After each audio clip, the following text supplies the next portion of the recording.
오늘 성경 말씀은 창세기 39장 20절, 23절인데요. 한 절씩 교독합니다. 제가 먼저 읽고요. 여러분이 뒤에 읽으시면 되겠습니다. 제가 먼저 읽습니다. 이에 요셉의 주인이 그를 잡아 옥에 가두니 그 옥은 왕의 제수를 거두는 곳이었더라. 요셉이 옥에 갇혔으나 여호와께서 요셉과 함께하시고 그에게 인자를 더하사 간수장에게 은혜를 받게 하시네. 간수장이 옥중 죄수를 다 요셉의 손에 맡김으로 그 재반 사물을 요셉이 처리하고 간수장은 그의 손에 맡긴 것을 무엇이든지 살펴보지 아니하였으니 이는 여호와께서 요셉과 함께하시니라. 여호와께서 그를 범사에 형통하게 하셨다. 아멘. 자리에 앉아 주십시오.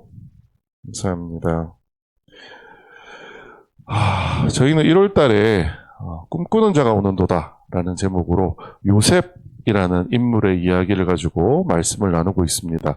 이번 주에 함께 나눌 말씀은 꿈이 자라는 시간, 감옥 꿈이 자라는 시간이라는 제목으로 함께 말씀 나누려고 합니다. 첫 주에 우리는 하나님이 주신 요셉의 그 꿈을 보면서 그 꿈을 어떻게 해석할 거냐의 문제에 있어서 나의 야망으로 해석할 거냐 아니면 하나님의 비전으로 해석할 거냐의 문제에 대해서 함께 이야기 나눈 바 있습니다. 그리고 지난주에는 하나님의 비전으로 우리가 이 해석하는 것들이 쉽지 않다라고 했어요. 그 쉽지 않은 가장 큰 문제가 뭐냐? 내 자아가 너무 크다라는 거였어요. 그 자아가 요셉의 이야기 속에서 상징적으로 드러나는 것이 뭐였느냐? 바로 채색 옷이었습니다. 나를 보호하고 있다고 생각하는 그런 것들이 결국 우리가 하나님께로 가까이 가는 것을 방해하는 일들이었다라는 것을 우리는 살펴볼 수 있었습니다. 이렇게 채색 옷이 벗겨질 때 비로소 하나님은 요셉의 꿈을 빼앗는 것이 아니라 오히려 하나님께 그 채색 옷을 벗겨주심으로 하나님께 요셉이 무너지도록 하셨다라는 것을 말씀 나누었습니다. 그래서 그 꿈을 야망으로 붙을 수 없게 하셨다라고 얘기하신 것이 지난주에 우리가 함께 나누었던 말씀이었습니다.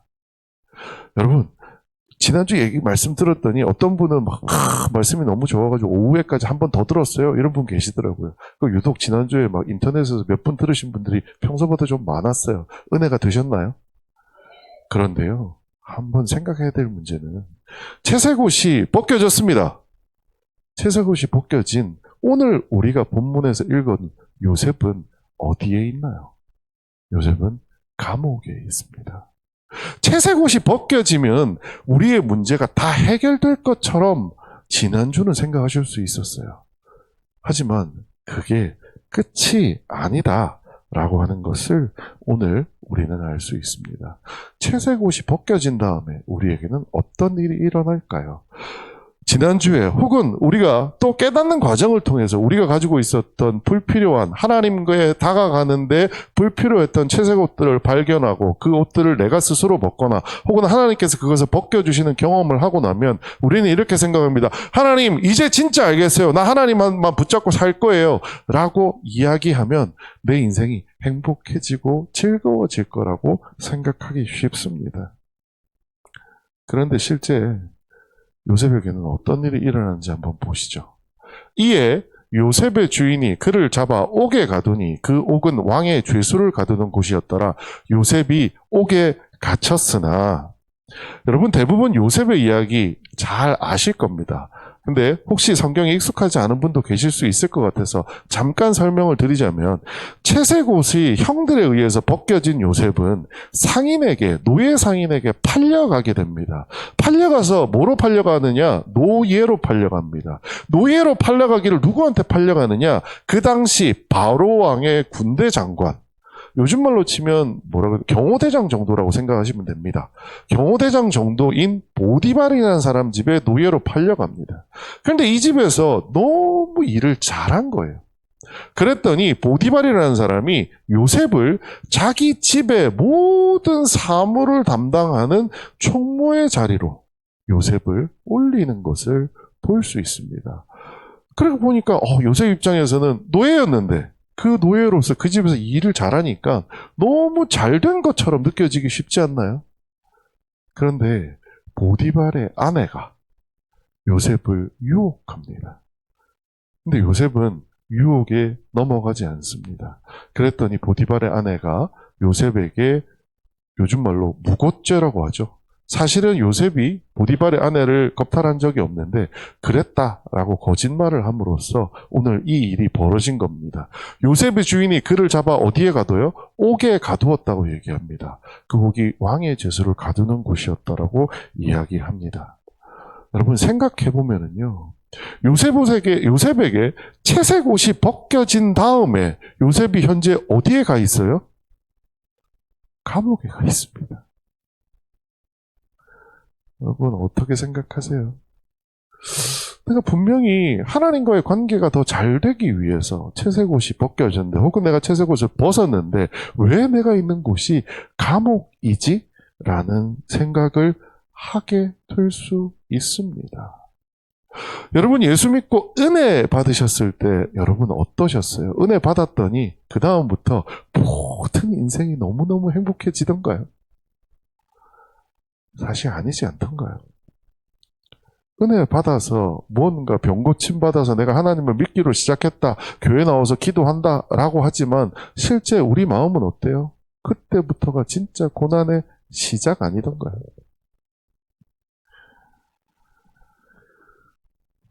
제가 초등학교 때 요셉의 이야기를 처음 들었을 때 느낌은 이런 거였어요. 하나님이 이 요셉이라는 사람을 버리셨나?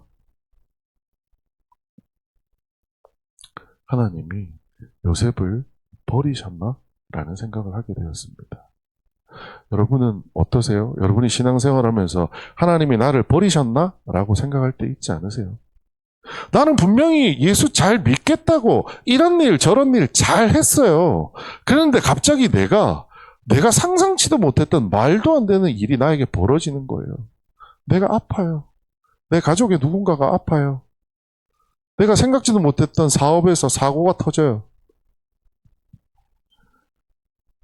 그게 예수 믿는 사람들이 예수 믿고 나서 맞닥뜨리는 상황 아닌가요?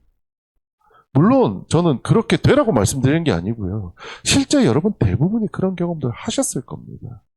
교회 나온다고 해서 살림살이가 좋아지고 내가 다 건강해지고 하면 좋겠지만 그러지 않는 경우들이 얼마든지 있다라는 겁니다. 그럴 때마다 여러분 어떻게 생각하세요? 하나님, 나는 하나님을 잘 섬기려고 했는데 하나님 도대체 저한테 왜 이러세요? 여러분 이런 기도 해보신 적 없으세요? 솔직히 저는 여러 번 있습니다. 솔직히 저는 요즘도 그런 기도합니다. 어떨 때 제가 생각지도 못했던 저에게 어떤 문제나 사고가 벌어지면 하나님 왜 이러세요? 제가 지금 하나님 위해서 최선을 다하고 있는데 하나님이 저한테 이러시는 건 아니잖아요. 어떠세요? 감히 내가 하나님께 어떻게 그렇게 기도해요? 라고 생각하시나요? 아니요. 저는 감히 권면드립니다. 여러분 하나님한테 좀 따져보세요. 하나님 왜 이러세요? 왜 이러세요? 네?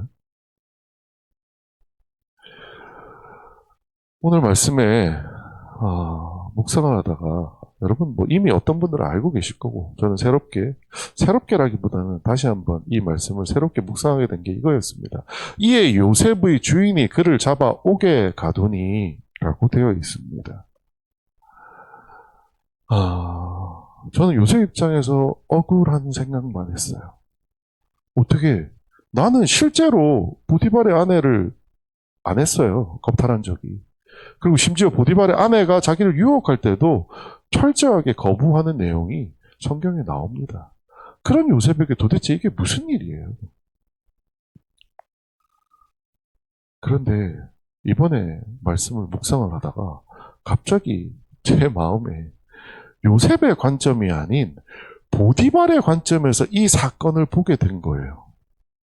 보디발은 지금 요셉이 자기 아내를 겁탈하지 않았다는 사실을 알아요? 몰라요? 모릅니다. 지금 보디발은 누구 말을 들었어요? 자기가 사랑하는 아내의 말을 들었어요. 그 말을 들었을 때는 지금 무슨 일이 벌어진 거예요? 주인 보디발의 아내를 요셉이 뭐 한 거예요? 강간미수. 요즘 말로. 강간미수예요.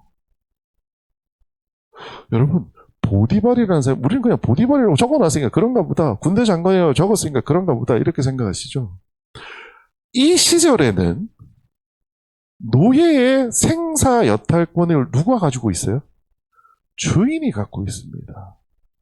죽이면 살인죄로 처벌받을까요? 아니요. 하루에도 수없는 사람을 죽어나가는 게 이 시대의 어떤 풍습이었었어요. 여러분 입장에서 한번 생각해 보세요. 이런 거는 상상하는 게 안 좋으니까 여러분한테 누군가가 끔찍한 죄를 지었다고 생각해 보세요. 그럼 그 사람 어떻게 해버리고 싶어요? 죽여버리고 싶어요. 심지어 내가 그 사람을 죽여도 내한테 죄가 아니라니까요. 그러면 어떻게 되는 게 맞아요? 죽여야 돼요. 오늘 본문에서 진짜 이상한 일은 뭐냐면 요셉을 보디발이 죽이지 않았다라는 거예요. 요셉은 100% 뭐예요? 사형을 당해야 되는 사람이에요. 보디발의 입장에서 생각하면 사실관계를 보디발이 알아요? 모르잖아요. 우리는 막 전지적인 하나님 시점에서 지금 뒤에 기록된 걸 읽다 보니까 요셉이 억울해라는 걸 알지만 여러분 그 당시 상황에서 뉴스에 이런 기사가 떴다고 생각해 보세요. 어떤 주인이 밑에 종 하나를 엄청나게 잘 대해준 거예요. 그런데 이놈의 자식이 배은망덕하게 주인의 부인을 겁탈하려다가 걸린 거예요. 여러분 그 뉴스를 봤다 한번 생각해보세요. 어떻게 하시겠어요? 밑에 댓글에다가 아유 그래도 요셉이라는 놈이 사정이 있을 거야 이렇게 쓰시겠어요? 아니면 저 때를 막 강대상에서 못할 만큼의 댓글을 여러분 쓰지 않으시겠어요?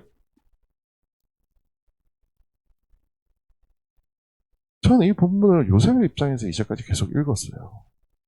근데 이번에 이 본문을 보디발이라는 사람의 입장에서 읽게 되었어요.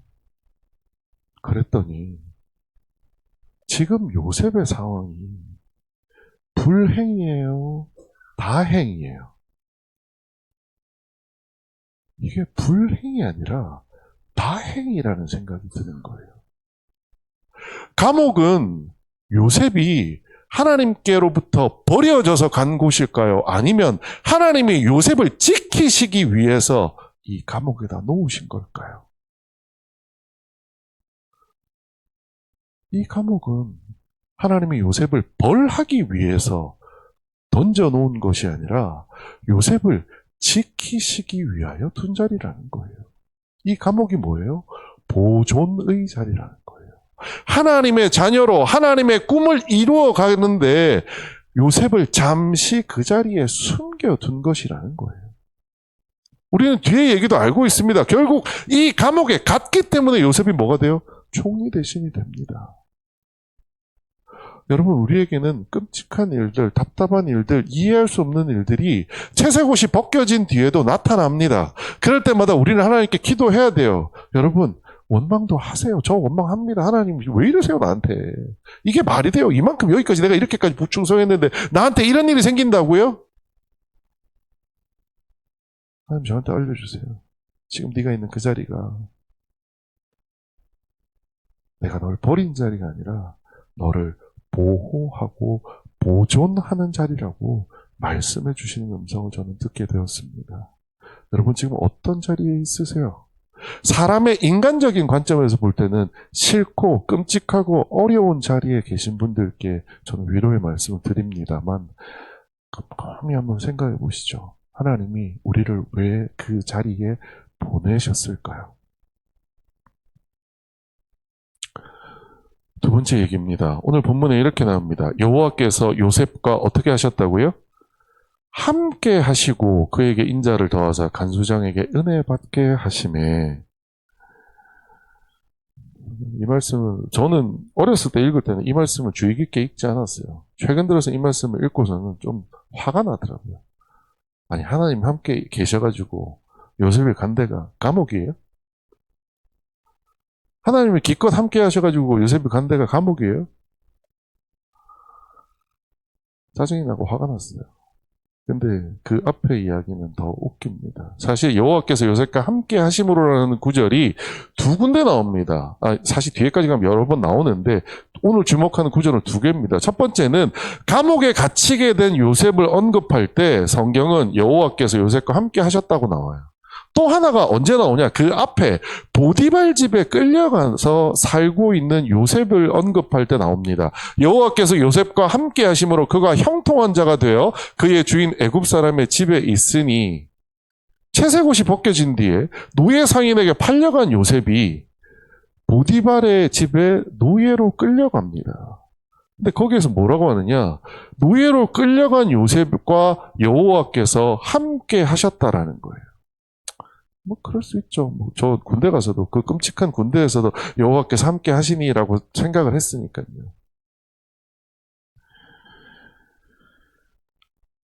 채색옷이 벗겨진 요셉과 하나님이 함께 하셨다. 그럴 수 있는 일이라고 생각합니다. 하나님 함께 하시죠, 그럼 당연히. 근데요, 저는 이해가 안 가는 단어가 그 다음에 나옵니다. 여호와께서 요셉과 함께 하심으로 그가 어떤 자가 돼요? 형통한 자가 되어 그의 주인 애굽 사람의 집에 있으니. 오늘 본문에도 나옵니다. 간수장은 그의 손에 맡긴 것을 무엇이든지 살펴보지 아니하였으니 이는 여호와께서 요셉과 함께 하심이라. 여호와께서 그를 범사에 어떻게 하셨어요? 형통하게 하셨더라. 여러분, 이게 말이 되는 얘기인가요? 아니, 감옥에 가고 노예로 팔려간 요셉과 여호와께서 함께 하셨다. 감사한 일이죠. 하지만 감옥에 가 있는 자에게 노예로 팔려간 그 일이 형통한 일이라고 하는 게 말이 되냐는 거예요. 여러분, 형통이라고 하면 어떤 뜻으로 이해되세요? 우리가 아는 형통은 출세하는 거, 편안해지는 거, 있던 문제도 없어지는 거, 이게 형통 아닌가요? 근데 지금 요셉에게는 없던 문제가 생기고 있는 거예요. 왜요? 자기는 요셉은 아버지 밑에서 극진한 사랑, 편애를 받아가며 채색을 입고 살았어요. 근데 그 요셉이 형들의 질투를 받아서 노예로 팔려옵니다. 노예로 팔려온 것도 끔찍한데 어디를 가요? 이제는 감옥에 갑니다. 죄를 지어서 감옥에 가면 그걸 다 치겠어요. 뭐 때문에요? 억울하게 누명을 쓰고 감옥에 가게 되는 거예요. 여러분, 이 과정이 형통이라는 단어를 쓸만한 일이냐라는 거예요. 100% 생각하기에 번역하신 분이 번역을 잘못했다. 왜요? 한글 성경에 저는 이해 안 가는 번역 많거든요. 그래서 원어를 읽어봤습니다. 히브리어 원어에 형통이라는 단어는 찰라흐라고 하는 히브리어를 쓰고 있습니다. 아니나 다를까, 이 찰라흐라고 하는 단어는요, 길이 열린다, 목적을 향해 나아간다라고 하는 동사의 뜻을 가지고 있는 단어였습니다. 우리가 보통 생각하는 형통은 뭐냐? 형용사로 생각합니다. 내 지금 상태가 해결되었습니다. 내 지금 상태가 편안합니다. 좋습니다. 이런 형용사로 이해를 해요. 그런데 오늘 이 말씀이 원어로 쓰여지는 찰라크라는 단어가 가지고 있는 뜻은 뭐냐? 길이 열리고 있다예요. 목적을 향해 나아가고 있다라는 거예요. 무슨 이야기냐? 요셉이 노예가 된 것도, 요셉이 감옥에 있는 것도 우리 인간의 눈으로 보면 무언가 잘못되고 끔찍해서 형통하지 않은 것처럼 보이지만 하나님의 시선에서는 지금 어디를 향해 나아가고 있는 거예요? 하나님의 꿈, 하나님의 생각하시는 그 목적지를 향해서 차근차근 나아가고 있는 거예요. 감사하게도 우리는 끝을 알고 있잖아요. 생각해 보자고요. 요셉이 노예로 팔리지 않았다면, 야곱의 집에서 편애를 받고 살았다면, 자, 요셉이 보디발의 집에서 총무하면서 보디발을 잘 보좌하는 걸로 인생이 끝났다면 어떻게 됐을까요? 오늘 성경은 나오지 않았을 수도 있습니다.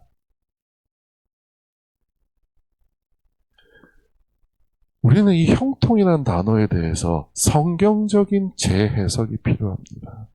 형통이라는 단어는요, 하나님의 꿈 혹은 하나님의 목적이 멈추지 않고 흘러가고 있다라는 뜻입니다. 나에게 좋은 일이 벌어진다는 말의 뜻이 아니고요, 하나님의 꿈, 하나님의 목적이 멈추지 않고 흘러가고 있다라는 겁니다. 왜요? 하나님의 꿈은요, 요셉이 노예가 되든 요셉이 감옥에 갇히든 상관없이 계속해서, 우리는 다 알고 있습니다. 지금 문제가 있어요? 하나님의 입장에서 문제 없어요. 갈 바를 가고 있는 거예요. 그게 뭐라고요? 형통함이라는 거예요. 예수 믿는 우리가 형통을 논할 때에는 혹시 내 사업이 잘 되는 거, 혹시 내가 건강한 거, 우리 애들이 좋은 학교를 가는 거, 이게 나에게 형통이라고 생각될 수 있습니다. 근데 안타깝게도 그거는 뭐냐? 내 중심으로 생각하는 우리의 습관입니다. 하나님의 형통은요, 우리 중심으로 세상을 돌아가게 두지 않습니다. 하나님의 형통은 하나님이 세상을 운행하십니다. 형통은 상황이 좋아지는 것이 아니라 하나님과 내가 같은 방향으로 가고 있다는 것이 확인되는 것이 뭐예요? 형통이라는 겁니다. 여러분은 지금 형통한 삶을 살고 계신가요? 아니면 편안한 삶을 살고 계신가요? 여러분의 기도는 편안한 삶을 위해 기도하시나요? 아니면 형통한 하나님 꿈에 내가 함께 나아가기 위하여 기도하고 계신가요? 초대교회 성도 여러분께 저는 간곡히 부탁드립니다. 26년 한 해 우리가 살아가는 이 인생은 적어도 이 1년만큼은 내가 원하는 인생이 아니라 하나님과 같은 방향으로 걸어가는 26년 한 해가 되시기를 주님의 이름으로 부탁드리겠습니다. 마지막 말씀입니다. 마지막 말씀 우리 같이 한번 읽어볼까요? 시작. 간수장이 옥중 죄수를 다 요셉의 손에 맡김으로 그 재반 사물을 요셉이 처리하고 간수장은 그의 손에 맡긴 것을 무엇이든지 살펴보지 아니하였으니 이는 여호와께서 요셉과 함께 하심이라. 여호와께서 그를 범사에 아멘. 죄수를 다 요셉에게 맡겼대요. 간수장은 그의 손에 맡긴 것에 대해서 살펴보지 아니하였다고 합니다. 참 어떻게 생각하면 좋은 얘기로 해석이 되기도 하고 막상 회사에서 일을 해본 제 입장에서는 아유 요셉이 또 당했네 이런 생각도 듭니다. 왜요? 지 일이에요. 요셉이 일 아니에요. 간단히 얘기하자면 보디발 집에서도 마찬가지입니다. 보디발 집에서 총리하는 게 요셉의 일이에요? 아닙니다. 총리는 따로 있어야죠. 자기 일 아니에요. 근데 엄밀히 따지면 총리 혹은 간수장이 해야 되는 일을 지금 누가 하고 있어요? 요셉이 하고 있다는 겁니다. 왜요? 요셉은 그에 따른 책임감을 가지고 있는 사람이라고 하는 신뢰를 간수장에게 주었기 때문입니다. 그래서 간수장은 어떻게 해요? 이 친구는 감시 안 해도 될 만큼 내가 맡긴 일에 대해서는 충실히 잘하는 사람이구나 라는 생각을 했다라는 거죠.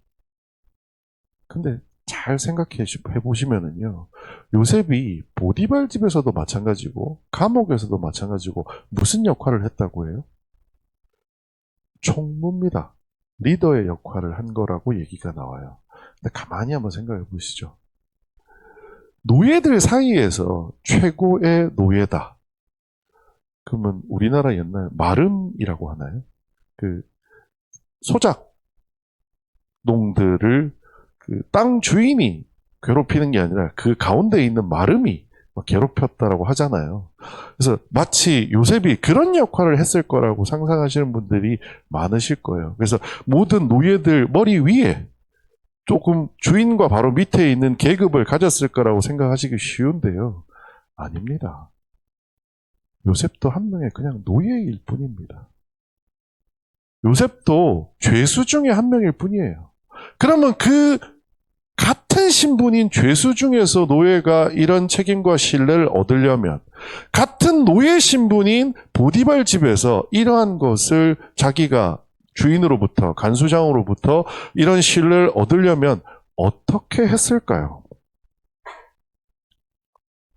요셉은 누군가 위에서 군림하는 것만으로는 이러한 신뢰를 얻을 수 있는 사람이 아닙니다. 여러분 한번 생각해 보세요. 똑같은 사람인데 갑자기 누군가가 내가 리더야 하고 튀어나오면 요즘 무슨 말로 하죠? 모난돌이 뭐 맞아요? 정 맞는다고 하죠. 정 맞습니다. 그런데 요셉은 밑에 사람도 요셉을 따랐고 위에 사람도 요셉한테 고난을 줬어요. 이게 무슨 뜻이에요? 요셉은 자기와 함께 있는 사람의 책임을 질 줄 아는 사람이었다고 생각합니다. 누군가가 너무 일이 많아서 힘들어하면 요셉이 가서 대신 도와주는 거예요. 누군가가 어찌할 바를 모르면 요셉이 가서 지혜를 나누어 줍니다. 누군가가 주인에게 혼날 일이 벌어지면 요셉이 가서 대신 혼나는 거예요. 여러분, 이러한 서번트 리더십이라고 보통 얘기하는 이러한 리더십이 아니라면 고난이 없던 사람에게 고난이 가는 것이 가능한 일이 될까요? 저는 감옥 속의 요셉이 죄인들을 관리하는 관리자가 된 것이 아니라 그 죄인들을 섬기는 자리에 있었기 때문에 지금 이 자리로 갈 수 있지 않았나라는 생각을 하게 되었습니다.